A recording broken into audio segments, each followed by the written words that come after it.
May the universal God above us all forbid.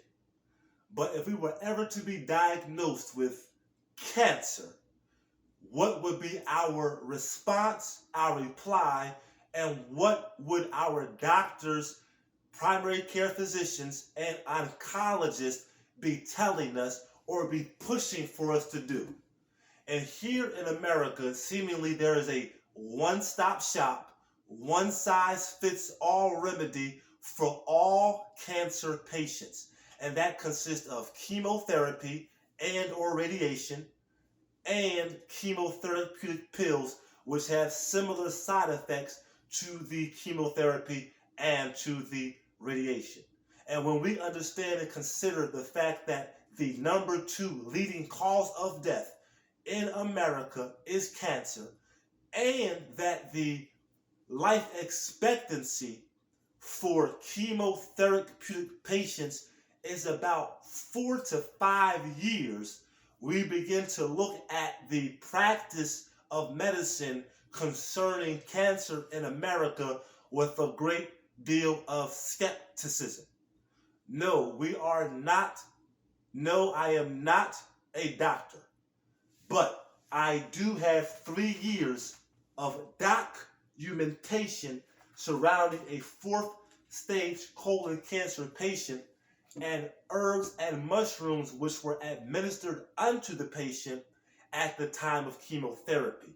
And we saw great benefits in the quality of living and in the strengthening of the chemo through these herbs, through these mushrooms, through these supplements, which we're about to go into detail in. But before we go there, I want to bring our attention to the recently released movie, Super Mario Brothers. Because when we play the video game, watch the trailer or the movie, we're going to always see Mario and his brother Luigi surrounded by mushrooms. And we have to understand that although Mario and Luigi have Italian sounding names, the invention and the creation of Mario Brothers is actually from Nintendo, which is actually from Japan. Super Mario Brothers are products and creations of the Japanese culture. And the Japanese culture is pointing to higher health practices through this video game and through the movie. How does Mario and Luigi grow big, grow strong? How does their depleted bars of energy become enhanced, or how do they regain their strength? Through the consumption of mushrooms. You see it in the trailer, you see it in the movie, you see it in the video game. But one thing we don't see is going on in the Japanese hospitals and all throughout the Japanese culture. One of the first mushrooms that we want to bring our attention to is that of lion's mane. And lion's mane is for the brain. And the brain is one of the 7 vital organs, depending upon which medical or educational authority you're talking to. Some would suggest that there are 5 to 6 to 7, maybe even 8 vital organs. We acknowledge them as the brain, the lung, the kidney, the spleen, the liver, the heart, etc., etc.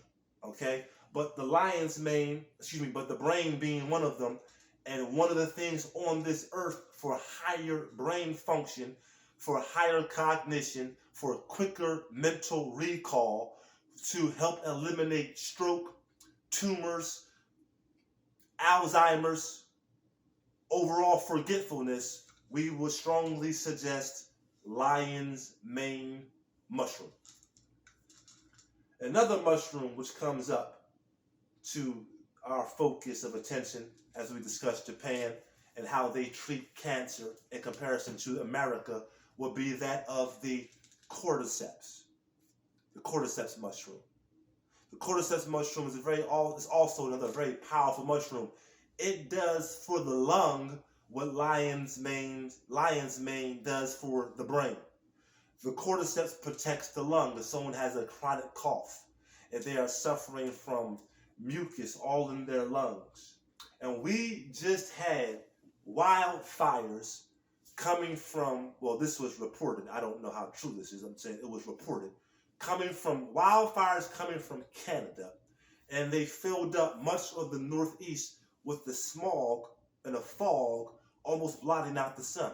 People were coughing up their lungs almost, coughing up due to the high levels of mucus, bringing our attention back to a video which we did here on this channel discussing the differences between orange juice and pineapple juice as we're trying to minimize mucus, as the late, great Dr. Sebi has outlined in his life teachings. Wherever there is sickness, there's mucus. And wherever there is mucus, there will be sickness. But when we talk about these mushrooms such as lion's mane and cordyceps, they raise the NK cells. They raise the immune system. And the immune system only consists of 2 to 3 parts: NK cells and macrophage. NK cells and macrophage. And when you raise the NK cells, it begins to fight off the bacteria, germ, disease, cancers, and begins to greatly minimize mucus within your body. Another mushroom, which is not really a mushroom, but it is classified as the king of mushrooms. It's actually a fungi filled with polysaccharides. It's known as the great mass, not shaka, as in Shaka Zulu, but as in chaga mushroom. And this mushroom addresses one of the vital organs, and that of the intestines. Cleans out the colon, cleans out the intestines, and it helps to optimize the immune system. This one being a little different than other mushrooms because not only does it raise NK cells, but it also raises the macrophage activating factors. It has something called a GC protein, and that's what's needed to activate the macrophage as it maneuvers all throughout the body, the macrophage that is, maneuvering throughout the body with these long tentacles, picking and plucking bacteria and cancerous cells, bringing it within its base, and you will see it no more. That's the rule. That's how it goes. One other mushroom that we want to take a look at is that of the red rashi. And the reason why it's commonly called red rashi, because it's known as the mushroom of longevity. But the red rashi basically deals with all blood issues. It strengthens the heart, but it also deals with all blood issues as the heart pumps blood. Hypertension, high glucose levels, blood clots, poor blood circulation, and such like can all be assisted by the rashi mushroom. And we're coming on down, family. We're giving you a good outline. Please make sure you share this information. Make sure you subscribe. There are other mushrooms out there such as shiitake, such as turkey tail. They all have great benefits on the human body as they begin to increase the immune system, fighting off certain cancers. Turkey tail is one mushroom that we know which is great for breast cancers. Okay? Now, one other mushroom I want to take a look at is that of the Agaricus blazei. Agaricus blazei is a very, very aggressive mushroom. It's a very aggressive medical mushroom. And when we had this conversation about mushrooms, we're not talking about the psychedelic mushrooms, of course, that was used in the 60s by the hippies. We're talking about these powerful tonics that have been used by ancient Africans, Asians, and other people throughout the world who have healthy and older populations. If you are something that's ailing you and you don't know what quite it is, and the doctors have no reply, no response, I strongly suggest a bottle of Agaricus blazei before and after. Because what this does is it will begin to flush and push out anything which does not belong in the body. It is nature's greatest chemotherapy. Okay? That's Agaricus blissei. This is nature's greatest chemotherapy. I bear witness to fourth stage colon cancer patients who were bedridden, and upon taking it, you begin to see through the blood work their white blood cell count increase, and an appetite and their energy also increased after not eating for a few weeks or so. So these are real stories, real mushrooms, real stats, and real details. So the question was, if I was ever diagnosed with cancer, what would be the reply? May the Most High, the universal God forbid. But what is the reply if I was ever diagnosed with cancer? I guess it's the same reply that I give the TSA upon flying. It's the same reply I give to myself upon driving state to state. I'm not leaving without my medicines.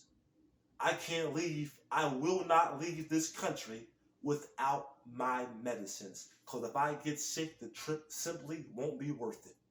And these things need to be fresh in my system so that I can truly enjoy my life. Because I know the difference between wellness and not being well.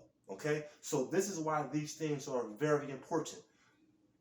The same exact way I live, the same exact way we live, should be the same exact way we die. That is through praying, that is through juicing, that is through taking God's medicines here on this earth. And still being in consultation with a doctor and following the CDC.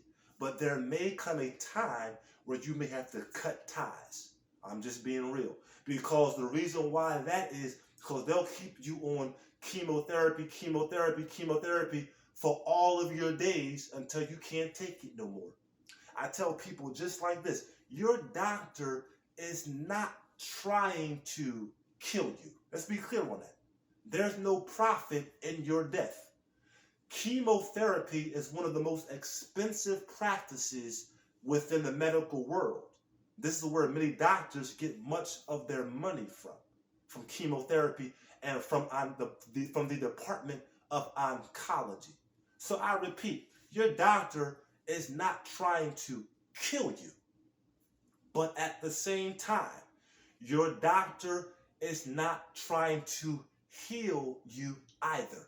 Your doctor is trying to treat you until you can no longer be treated or no longer afford the treatment. Follow me? Okay. So if we were ever diagnosed with cancer, may the Most High God forbid, we're going to continue doing the same thing we do each day to live. That would be praying, that would be juicing, that would be taking God's medicines on a consistent basis. Okay? And I think that's it, family. You know what time it is. I think we gave it. I think you got it. I think we get it. And I'm gone!